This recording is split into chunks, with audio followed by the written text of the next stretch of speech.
You're standing in a parking lot in 2026. It's August. The asphalt is melting under your shoes. You just spent $47 on groceries that would have cost you $18 5 years ago, and now you're sitting in the driver's seat of your car, sweat pouring down your neck. And you insert the key into the ignition like you've done 10,000 times before. You go to turn it, and nothing happens. The key won't move. Not a single millimeter. It's like someone welded it in place while you were inside the store. You grab the steering wheel with one hand and try to wiggle it, and it's locked. Solid. Frozen. Like a boulder dropped out of the sky and bolted itself to your dashboard. Your heart starts pounding. Your phone is at 12% battery. The ice cream is melting in the back seat. And you do what every single panicked human being does in 2026 when their car turns into a brick in a Walmart parking lot. You call the tow truck. You watch $180 disappear just to drag your car 3 miles down the road to the nearest dealership. And the service writer, this guy in a polo shirt with a clipboard and a smirk he's been practicing in the mirror for 15 years, he looks at you and he says the words, "Sir, ma'am, your ignition cylinder has completely collapsed internally. The wafers are sheared. The steering column lock mechanism is destroyed. We're going to have to drill the entire ignition out, replace the cylinder, recut the keys, recode the immobilizer, and depending on what we find inside that column, we may have to replace the entire steering column assembly." And then he slides the paper across the counter. $900. Some of you have gotten quoted $1,200. Some of you $1,500. I had a viewer email me last month from a Mercedes dealership where they quoted him $2,200 for this exact problem. And here's the part that makes my blood boil. The part that has kept me awake at night for the last 6 years, researching this scam in service manuals from Japan that have been deliberately mistranslated for the American market. The ignition cylinder is perfectly fine. There is nothing wrong with your car. Nothing is broken. Nothing is sheared. Nothing is collapsed. The fix takes 2 seconds. It costs $0. And every Japanese mechanic who learned the trade in Nagoya or Osaka before they came to the United States knows this trick on day 1 of their apprenticeship, and they've been ordered by their American service managers to never, ever, under any circumstance, tell the customer the truth. Because the truth is, a bind tension scenario in the steering column locking pin, and the fix is your own 2 hands. The dealerships making billions of dollars off your parking lot panic want you to believe that a steering column is some delicate glass box full of microchips and laser-aligned crystal components. It is not. It is heavy stamped steel, a chunk of hardened metal, a spring, and a pin. That's it. But I have to say this clearly, because the lawyers have been circling this channel for 2 years now. I am sharing this with you for educational and historical observation purposes. This is mechanical engineering science, not a service recommendation. If your car has a real mechanical failure, take it to a trusted independent shop, ideally one run by a guy named Hiro or Kenji or somebody who actually owns their tools. Now, let me show you what's really happening inside that steering column, because once you understand the engineering, you will never be extorted in a parking lot again. Let's talk about the steering column lock pin. This is a piece of engineering that has existed in essentially the same form since the late 1960s when the American federal government mandated anti-theft devices on all passenger vehicles. The Japanese took this mandate and engineered it to an absolute science. Inside your steering column, right behind the ignition cylinder, there is a spring-loaded steel pin. This pin is roughly the thickness of a pencil, sometimes a little thicker on heavier vehicles, and it is made of hardened tool steel because it has to resist a thief trying to muscle the wheel and rip it out. When you turn your car off and pull the key out, that spring-loaded pin shoots forward into a notched groove that is machined directly into your steering shaft. Steel pin, steel groove, locked together. That's why when you walk away from your car, somebody can't just hop in and twist the wheel and roll it down a hill. The anti-theft design is genius in its simplicity. There are no electronics involved. There are no sensors.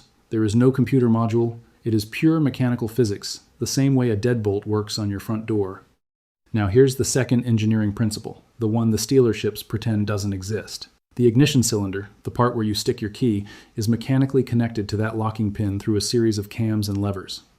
When you turn the key, the cam rotates, which pulls the locking pin backward, retracting it out of the steering shaft groove, which then allows the wheel to turn freely and the engine to start.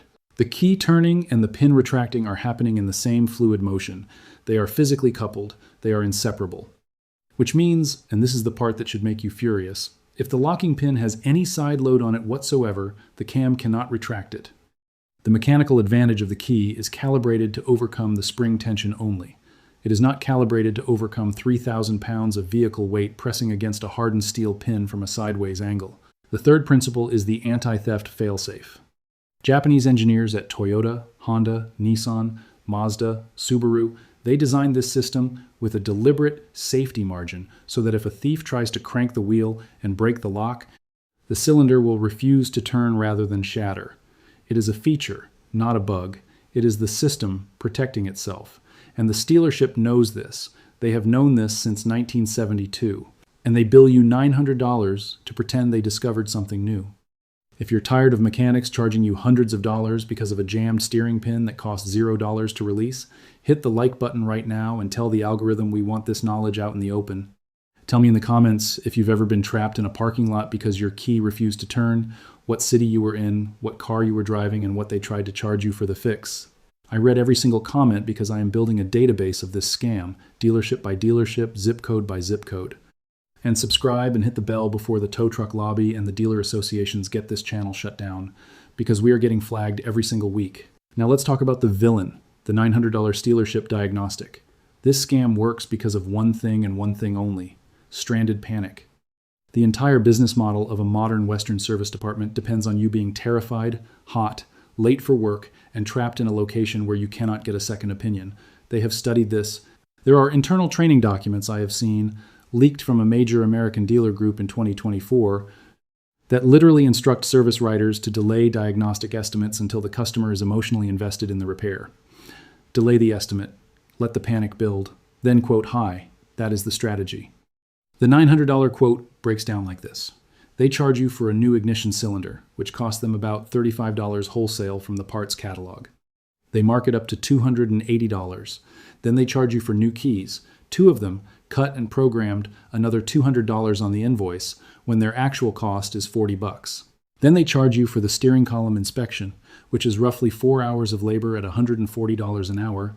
So call it $560 in labor that consists almost entirely of a technician removing a few plastic covers and looking at the column for 30 seconds. Sometimes they add a column lock cylinder replacement at another $150. Sometimes there's a shop supplies fee. Sometimes there's an environmental fee. Sometimes there's a diagnostic fee on top of the labor. And when the technician in the back finally walks out to the car, he sits in the driver's seat, he pulls the steering wheel hard to the left, he turns the key, the engine fires up, and he writes on the work order that he replaced the cylinder. He didn't replace anything. The part is still in the bin. They'll sell it to the next sucker who gets towed in tomorrow. This is not a conspiracy theory. This is a documented business practice that has been investigated by attorneys general in at least 7 states between 2023 and 2025. And every single time the dealer associations settle quietly without admitting wrongdoing, they pay a fine that is smaller than 1 week of revenue from this scam, and they keep doing it. In 2026 dollars, after the inflation we've all been crushed by, that $900 quote is the equivalent of about $1,300 in 2020 money. It is the most profitable 5-minute fix in the entire automotive industry. They love this scam more than they love brake jobs.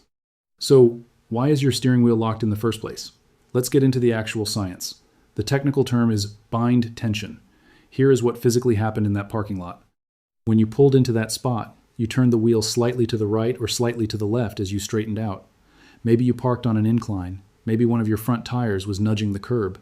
Maybe the spot was crowned, meaning the asphalt was slightly higher in the middle and sloped down toward the edges, which is the standard design for drainage in basically every parking lot built in North America after 1985.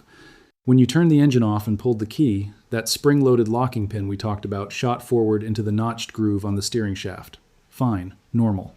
But here is where the physics ambushes you. Your car weighs roughly 3,000 pounds for a small sedan, 4,000 pounds for a midsize SUV, and up to 6,000 pounds for one of these absurd modern trucks they've been selling on 84-month loans. That entire weight is sitting on your front tires. Your front tires are connected to your steering knuckles. Your steering knuckles are connected to your tie rods. Your tie rods are connected to your steering rack. And your steering rack is connected through the intermediate shaft directly to that steering column where the locking pin lives. When the wheels are turned even slightly and there is any kind of grade, incline, or curb contact, the weight of the vehicle is constantly trying to straighten those wheels out.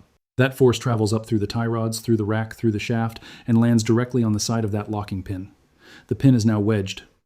It is no longer just sitting in a groove with spring pressure. It is being crushed sideways by hundreds, sometimes over 1,000 pounds of lateral force. When you try to turn the key, the cam inside the ignition cylinder tries to pull that pin backward, but the pin is wedged. It cannot slide. The friction coefficient of hardened steel under that kind of side load is enormous. The cam stops moving. The key stops turning. You panic. The dealership cashes the check. That's the entire scam in one paragraph of physics. It is a parking position problem. It is not a mechanical failure. It is the system working exactly as the Japanese engineers designed it. Bind tension is not a bug. It is the steering column doing its job a little too well because you parked with the wheels cocked against gravity. So here is the fix. Here is the 2-second, $0 anti-extortion technique that every dealership in the Western world has been hiding from you. You get back in your car. You do not panic. You take a deep breath. You put your left hand at the 9 o'clock position on the steering wheel and your right hand at the 3 o'clock position. With one hand at a time, you gently try to nudge the wheel left, then right. You are feeling for the direction of give. One direction will be absolutely solid, like pushing on a brick wall. The other direction will have about 1 millimeter of play, just the tiniest hint of give. That millimeter of give is your tell. That is the direction the vehicle weight is pulling from. You have just diagnosed your car for free in 3 seconds. Now, with your dominant hand still on the wheel, you grip it hard. You are going to pull or push the wheel in the direction of the give with as much muscular force as you can generate. Not a gentle nudge, not a polite request. Aggressive, deliberate, controlled human leverage. Use your shoulder, use your back, brace your feet against the floorboard if you have to. You are physically lifting the lateral weight off the locking pin. While you are holding that maximum pressure, with your other hand, you turn the key. Not before, not after. Simultaneously. The pressure releases the pin from its bind. The cam can now retract it freely. The key glides forward like it just came out of the factory. The engine starts. The wheel unlocks. You release the pressure. You drive away. The entire procedure takes under 5 seconds. You just saved $900. You just educated yourself out of being a victim. And if you do this in front of a tow truck driver who is already on the way, watch his face. He has seen this 1,000 times. He knows. If this script saved you from a parking lot extortion, share it with 3 people you love. Send it to your mom. Send it to your daughter who just started driving. Send it to the friend who just bought a used Camry. This is the kind of knowledge that used to be passed from father to son in a garage on a Saturday afternoon, and the corporate service industry has spent 30 years burying it under marketing campaigns and warranty disclaimers. Subscribe to this channel because next week we are exposing the fuel pump priming scam that costs you $400 and is fixed by turning your key to the on position 3 times. Hit the bell so you actually get notified, because the algorithm has been throttling this channel since February. And remember, you are not stupid. You were never stupid. You were just never told the truth. They are not better than you. They just have the service manual. Now you do.